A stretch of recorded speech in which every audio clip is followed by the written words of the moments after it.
What's up, guys? It's Nelly again. I got fourth place at the recent Seattle Regionals, playing Runick Stun. Just making a deck profile for Jose. Subscribe to my boy. Without further ado, I'm gonna give y'all the deck profile.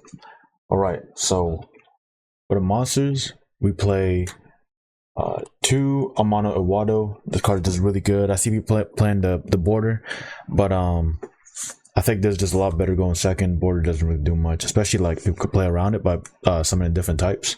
So I think this is just overall better. I just want to say that this build is a lot different from the one that was previously posted on Jose's profile. Made a lot of changes, so yeah, stay tuned for those. We're playing pretty much 3 fountains. We're playing 2 fountain, 1 terraforming. This card, you have to make sure it stays on board by all means necessary, because this is pretty much a recursion, and it's really good, especially when you draw 3. Same ratios as last time. We play 3 tip, 3 curses, 3 flash fire, 3 destruction, and then we playing 3 somber. These are just the best ones, most generic. You can never really change from these ratios. Yeah, this is really good, especially with the tempi running around. Slumber is actually more useful than previous times.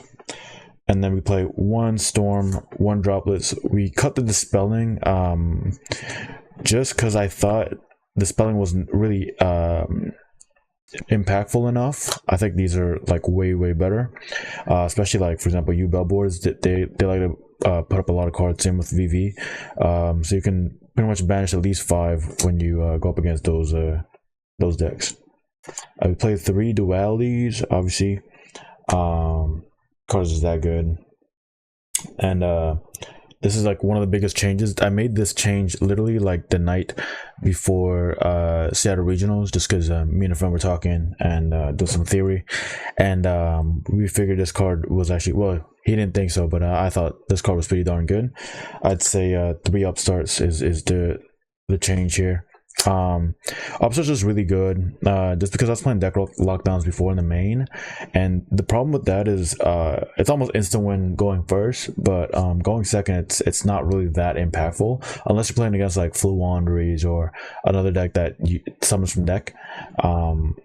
So I think upstart is way better, just because you substitute a card, which is a lot more impactful sometimes. Messenger of Peace, we switched from the synchro zones because there's a lot more synchro with tempi going around, so I think this is just a safer bet. No tempi monster can get over this, so usually sometimes they have to do some really kooky stuff just to get rid of this, aside from drawing non-engine, you know.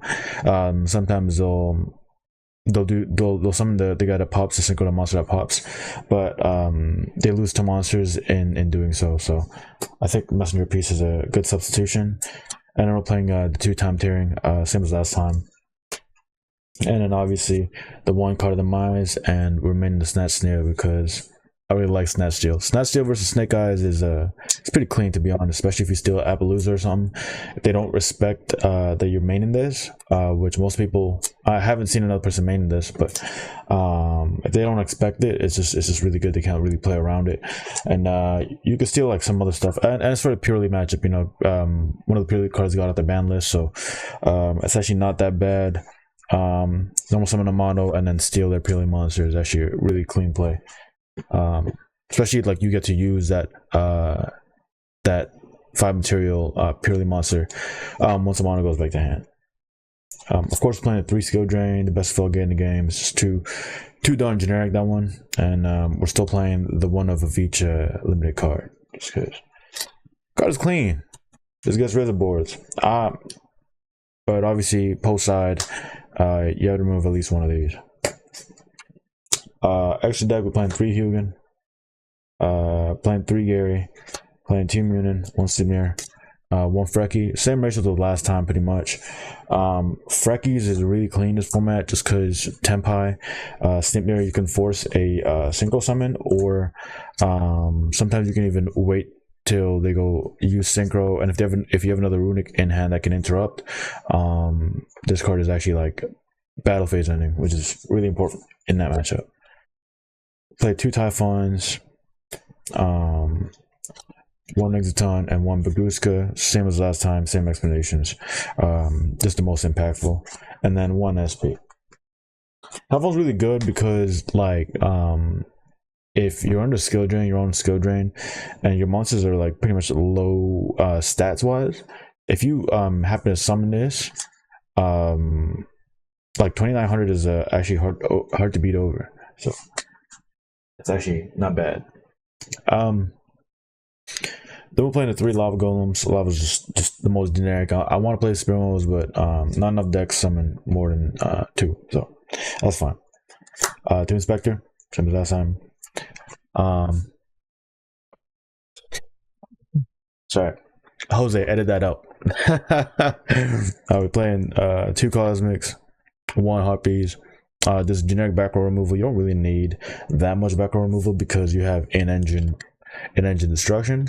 So I mean, but the Cosmics always nice, especially in the mirror. I faced one other guy that was using Runick. He was playing Runick Thunder Dragon Centurion, so I mean, this really came in clutch. We're playing 3 Judgments, 2 Barrier, and 2/1 Ending. This card was MVP. Hits almost every matchup in this format, so I really like it. Barrier, of course, with the new 10 power cards, and actually hits a lot of other matchups as well, especially like Branded or whatnot if you run into those. So D Barrier, good addition. I wouldn't cut it. Yeah, I just want to say that I see a lot of Runick builds running around with time cards. They're running around with like Spooky Dogwood, or they're playing some guy got Cowboy, or DDD Dynamite, like all those time cards. But if you look at this deck list, it doesn't actually have time cards. Actually, it does the opposite. I have Snatch Steal, I have Messenger Piece, I have Upstarts, right? I mean, 3 of those. We have skill drains. We've got man, even post side, right? We got Cosmics, we got on endings, we got Psalms. We're actually siding Psalms. So I just want to say that you don't need time to win it with this deck. You really don't. I know a lot of people are saying that, yeah, you go on the grind, you eventually go into time, but I didn't go to time once in the regional. I really didn't. You just gotta play fast. I mean, your turns will end really quickly, and your opponent, as the game state progresses, should know what your cards do.